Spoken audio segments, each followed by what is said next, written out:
Égiste et Clytemnestre régnèrent en maîtres sur Mycène après la mort d'Agamemnon, le grand héros qui conduisit les Grecs à Troie.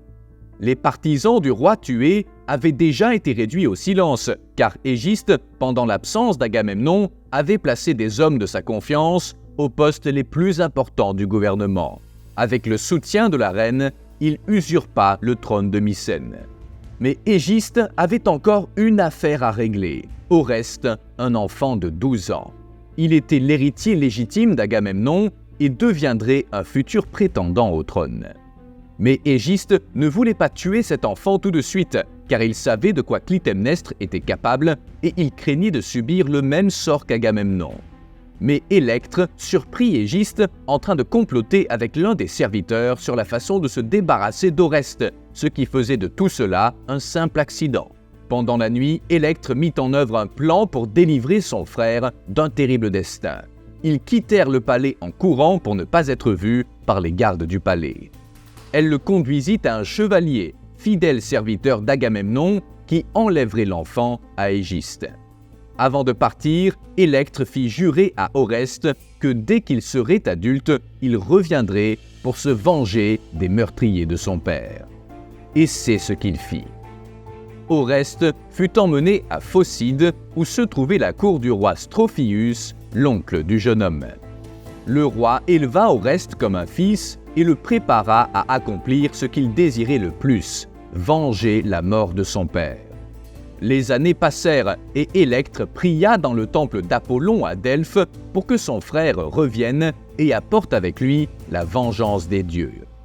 Elle ne supportait plus de vivre sous la domination d'Égiste, qui l'empêchait de se marier de peur qu'elle n'engendre un autre héritier d'Agamemnon.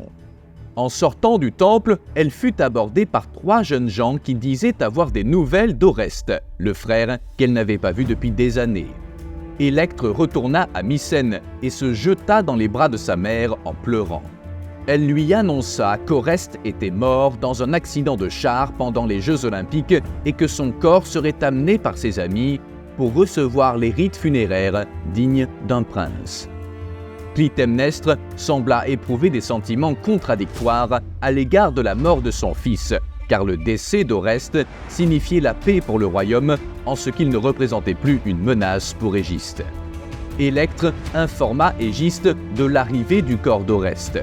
Il lui répondit que c'était la première fois qu'elle ouvrait la bouche pour dire quelque chose d'agréable. Égiste s'empressa d'aller vérifier s'il s'agissait bien du corps du prince. Mais il fut surpris lorsqu'il souleva le drap qui recouvrait le corps d'Oreste. C'était le cadavre de Clytemnestre, le ventre transpercé de coups d'épée. À ce moment-là, Oreste enfonça son épée dans la poitrine de l'usurpateur, consommant ainsi sa vengeance contre l'homme qui avait tué son père et volé son trône. L'histoire du retour du prince de Mycène qui avait tué sa mère et le meurtrier de son père se répandit dans toute la Grèce. Une partie de ceux qui l'entendirent considéraient que l'acte du prince, qui avait tué sa propre mère, était de mauvais augure et qu'il allait donc encore subir un terrible supplice.